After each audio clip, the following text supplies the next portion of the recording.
Everything in your life has prepared you for this moment. Every experience, every decision, every job opportunity, every open door, every closed door. There's so many different ways in which we can leverage our experiences to benefit where we are today and where our lives are to go going forward. I know sometimes we look back over our lives and we regret some of the decisions that we made, or we beat ourselves up for some of our choices or mistakes, etc.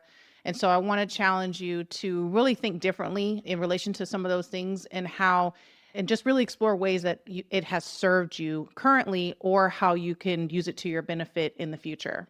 So there's a lot of different things in life that we can use as an illustration of how our past really prepares us for the present.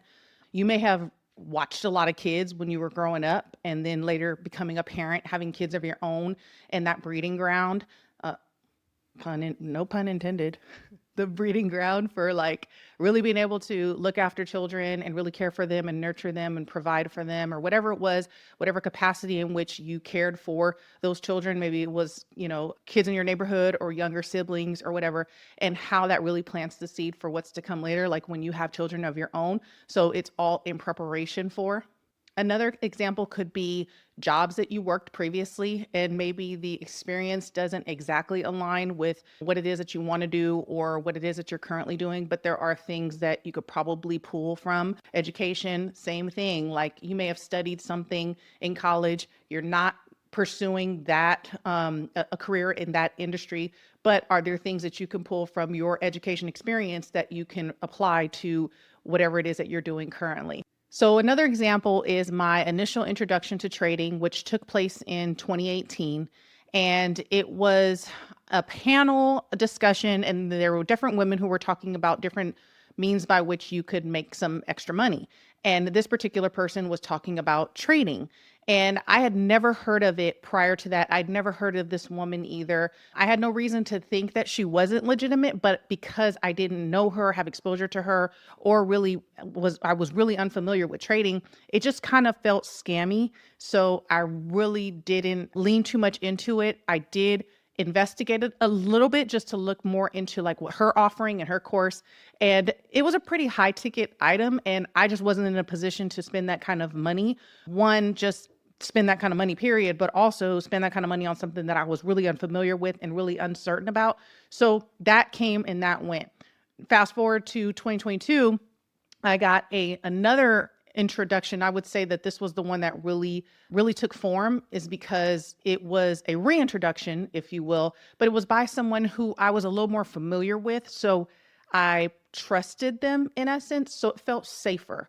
So my 2018 introduction brought about really the opportunity in 2022 to really lean into it. And then I signed up for courses, and then, it's all led me to where I am now. But again, that initial 2018 introduction really is what solidified my 2022 reintroduction and then started me on my journey. So it wasn't in vain. I do kind of wish I had started sooner, but it is what it is. Again, the seed was planted then. And then when the time came around, when I was a little bit more ready, I would say, to really take off with it, then it came back around. So full circle moment. And so there are things that kind of happen through life when there's those opportunities to really do that. And so again, just kind of looking at it as how it benefited me and how it worked out for me. Also, along the lines of my trading journey, there have been several different community groups that I have joined over the course of these last 3 years from my 2022 reintroduction. And I've learned a lot from the different community groups, and I've been able to take a little bit from each one. But there was something, that I was kind of looking for along the way, and I just kept looking to try to find that. I was really looking for the aha moment. I was really looking for something that would just solidify everything. And I actually created a separate video just talking about my journey with going through different community groups and different trading groups, and why I am currently present day not in a trading group. Not suggesting I never will join one, but based on my experiences up to this point, I've just decided to not for the time being. But I will say that, again, my experiences through it in those trading groups and in each one really brought me to this place where I'm at in my trading journey and allowed me to just kind of take little bits from each one. So I wouldn't consider it to be a waste of time or a waste of money. Like, yeah, I wish I would have kind of, because there were some really great groups that I was in towards the latter part of my exploration of trying to find trading groups. So I wish I would have found one of those sooner. I feel like I probably could have eliminated jumping around as much, but I do feel like that was part of my journey for me to really discover myself as my trader DNA, if you will.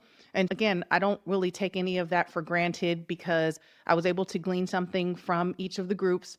And it also taught me a little bit about like what I need on my trading journey, the type of trader that I am, and how I can use that all to my benefit and to leverage that. So again, a lot of different exposure, a lot of different experiences, but I was able to really lean into them and really use them to work to my advantage. So the main takeaway really is we don't know what our life experiences will lead to, what types of things will come as a result of some of the things that we've experienced. And obviously, a lot of my examples were lighthearted. And I know that there are things that happen in people's lives that are very traumatic, that are very life altering, that are really, really hard to come back from. And so I don't want to disregard that or minimize that. And so I want to make sure that I acknowledge that there are things in life that it's really difficult for us to see how this could benefit us. And so in the ways in which we can, in the other areas in which it's a little bit easier to, just wanting to encourage us to do that. And so that way we can look at the things that happen over the course of our lives for the most part in ways that we can look at through a lens of which it's a benefit, right? So in talking about the past, we can really think about how the present can impact the future, right? So want to make sure that the present day experiences we're really taking into consideration and how we can use that to our benefit and for the future us and the future our future selves will look back and thank our present day selves, and hopefully your present day self can look back and thank some of your past day self in terms of some of the decisions that you made and some of the exposure that you had and opportunities that did come. And then also forgive your past and present self for some of the choices that you did make, because we're looking at it through the lens of how we can use this to our benefit, how we can use this to really shift the perspective in how we look at these life experiences and life choices. So I want to hear from you. Share with me some examples in the comments of things that you can look at differently, things that have happened in your life that you can see how they are benefiting and serving you now. And maybe some of the seeds that you're planting now that you could produce and look back and have the harvest later, and look back at this present time and recognize like how that's produced in your life and the benefit that that's brought for your life.